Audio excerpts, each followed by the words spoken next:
Hi all, welcome back to my channel.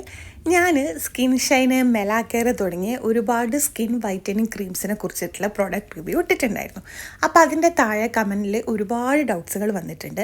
കാരണം ചിലർക്ക് ഇത് റിസൾട്ട് കിട്ടിയിട്ടില്ല, ചിലർക്ക് നല്ല രീതിയിലുള്ള സൈഡ് എഫക്ട്സ് ഉണ്ടാക്കുന്നുണ്ട്, ഇതിനൊക്കെ എന്താ ചെയ്യേണ്ടത് എന്നുള്ളത്. അതായത് മെയിനായിട്ട് ഹൈഡ്രോക്വിനോൻ, മെമറ്റസോൾ, ട്രിറ്റിനോൻ കണ്ടൻറ്റ് വരുന്ന ക്രീമുകൾ യൂസ് ചെയ്യുമ്പം 2 ദിവസം കൊണ്ട് വെളുക്കും. എന്നാൽ അത് സ്റ്റോപ്പ് ചെയ്ത് കഴിഞ്ഞാൽ ഉടനെ തന്നെ നോർമൽ സ്കിൻ കളറിലേക്ക് മാറുകയും ചെയ്യും. മാത്രമല്ല മെയിനായിട്ട് വരുന്ന സൈഡ് എഫക്ട്സ് എന്ന് പറയുന്നത് ഫേസിൻ്റെ 2 സൈഡിലും റെഡ് കളർ ആവുക, സ്കിന്ന് പൊളിഞ്ഞ് വരിക, അങ്ങനെ ഒരുപാട് ഇറിറ്റേഷൻ, റെഡ്നെസ്, ഇച്ചിങ് തുടങ്ങി ഒരുപാട് സൈഡ് എഫക്ട്സ് ഉണ്ടാവാറുണ്ട്.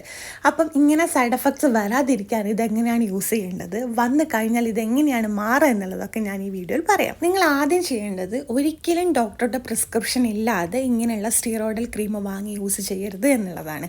ഇത് നല്ല രീതിയിൽ തന്നെ നിങ്ങൾക്ക് സൈഡ് എഫക്ട്സ് ഉണ്ടാക്കും. അതുകൊണ്ട് ഡോക്ടറുടെ പ്രിസ്ക്രിപ്ഷനോട് കൂടെ മാത്രമേ യൂസ് ചെയ്യുക. ഇനി നിങ്ങൾ അഥവാ ഉപയോഗിക്കുകയാണെങ്കിൽ തന്നെ പാച്ച് ടെസ്റ്റ് നടത്തി നോക്കിയിട്ട് നിങ്ങൾക്ക് യാതൊരുവിധ സൈഡ് എഫക്ട്സും വരുന്നില്ല എന്ന് ഉറപ്പ് വരുത്തിയിട്ട് മാത്രമേ നിങ്ങളിത് ഉപയോഗിക്കാനായിട്ട് പാടുള്ളൂ. ഞാൻ നേരത്തെ പറഞ്ഞ പോലെ വേറൊരാൾ റെക്കമെൻഡ് ചെയ്തിട്ട് നിങ്ങൾ ഈ പ്രൊഡക്റ്റ് ഉപയോഗിക്കരുത്. കാരണം ഓരോരുത്തരുടെ സ്കിൻ ടൈപ്പും ഓരോ രീതിയിലാണ്.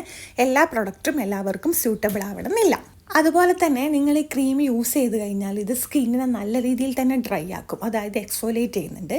അതുകൊണ്ട് നിങ്ങൾ പ്രോപ്പറായിട്ടൊരു മോയ്സ്ചറൈസറും SPF 50 ഉള്ള സൺസ്ക്രീനും നിർബന്ധമായിട്ട് യൂസ് ചെയ്യണം. സ്കിന്ന് നല്ല രീതിയിൽ മോയ്സ്ചറൈസ് ചെയ്യുന്നില്ല, SPF 50 ഉള്ള സൺസ്ക്രീൻ യൂസ് ചെയ്യുന്നില്ല എന്നുണ്ടെങ്കിൽ സ്കിന്നിൽ നല്ല രീതിയിൽ റെഡ് കളർ വരാനുള്ള സാധ്യതയുണ്ട്. ഇനി നിങ്ങൾക്ക് നാച്ചുറലായിട്ട് വരുന്ന മോയ്സ്ചറൈസർ, അതായത് അലോവേര ജെല്ലൊക്കെ വേണം യൂസ് ചെയ്യാം, കോക്കനട്ട് ഓയിൽ യൂസ് ചെയ്യാം.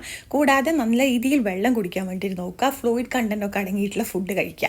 കാരണം ഉള്ളിൽ നിന്നും നമ്മൾ സ്കിന്നിനെ എന്ത് ചെയ്യണം, ഹൈഡ്രേറ്റ് ചെയ്യണം. എന്നാലും അത് സ്കിന്നിന് നല്ലൊരു ഗ്ലോ കിട്ടാനും സ്കിന്നിനെ ഹൈഡ്രേറ്റ് ചെയ്ത് നിർത്താൻ വേണ്ടിയിട്ട് ഹെൽപ്പ് ചെയ്യുള്ളൂ. കൂടാതെ നിങ്ങൾ മെയിനായിട്ട് ശ്രദ്ധിക്കേണ്ട ഒരു കാര്യം, ഒരിക്കലും നിങ്ങൾ പെട്ടെന്ന് ഇങ്ങനെ സ്റ്റീറോയിഡൽ കണ്ടന്റ് വരുന്ന ക്രീമുകൾ സ്റ്റോപ്പ് ചെയ്യരുത്. മെല്ലെ മെല്ലെ മാത്രമേ അതിൻ്റെ യൂസ് സ്റ്റോപ്പ് ചെയ്യാനായിട്ട് പാടുള്ളൂ. മെയിനായിട്ട് ഈ ക്രീം യൂസ് ചെയ്യുന്നത് മെലാസ്മ, ഡാർക്ക് സ്പോട്ട്സ്, ഹൈപ്പർ പിഗ്മെൻറ്റേഷനൊക്കെ ട്രീറ്റ് ചെയ്യാനാണ്. നിങ്ങൾ ഈ ക്രീം ഡെയിലി യൂസ് ചെയ്യുന്നുണ്ടെങ്കിൽ അതിൻ്റെ യൂസ് മെല്ലെ കുറച്ച് ആൾട്ടർനേറ്റീവ് ഡേയ്സ് ആക്കുക, പിന്നെ 3 ദിവസം കൂടുമ്പോഴാക്കുക, ആഴ്ചയിൽ ഒരിക്കലാക്കുക, അങ്ങനെ മെല്ലെ മെല്ലെ സ്റ്റോപ്പ് ചെയ്യുക. അത് സ്റ്റോപ്പ് ചെയ്യുന്നതിൻ്റെ കൂട്ടത്തിൽ തന്നെ സേഫായിട്ട് യൂസ് ചെയ്യാൻ പറ്റുന്ന സ്റ്റീറോയിഡ് അല്ലാത്ത സ്കിൻ വൈറ്റനിങ് ക്രീംസുകൾ നമ്മൾ ഒരുപാട് വീഡിയോസ് ചാനലിൽ ഇട്ടിട്ടുണ്ട്. കൂടാതെ ഞാനിവിടെ മെൻഷൻ ചെയ്യാം. അത് യൂസ് ചെയ്ത് തുടങ്ങാം. ഇങ്ങനെ ചെയ്ത് കഴിഞ്ഞാൽ അത് നോർമൽ സ്കിൻ കളറിലേക്ക് മാറാതെ തന്നെ നമുക്ക് നമ്മുടെ ഈ സ്കിൻ ടോണിലേക്ക് തന്നെ അത് മെയിൻറ്റെയിൻ ചെയ്ത് കൊണ്ടുപോകാനായിട്ട് പറ്റും. പിന്നെ നമ്മൾ ഏതൊരു പ്രൊഡക്റ്റ് യൂസ് ചെയ്ത് തുടങ്ങിക്കഴിഞ്ഞാലും നമ്മളത് സ്കിൻ കെയർ റൂട്ടീനൊക്കെ ചെയ്ത് മെയിൻറ്റെയിൻ ചെയ്ത് തന്നെ നിർത്തണം. അതായത് നമ്മളിപ്പോൾ നമ്മളെ സ്കിന്നിന് സ്യൂട്ടബിൾ ആയിട്ടുള്ള എന്തെങ്കിലും പ്രൊഡക്റ്റ് യൂസ് ചെയ്തിട്ട് സ്കിന്നിന് നല്ല വ്യത്യാസം ഉണ്ടെങ്കിൽ അതൊരിക്കലും പെട്ടെന്ന് നമ്മൾ സ്റ്റോപ്പ് ചെയ്യരുത്.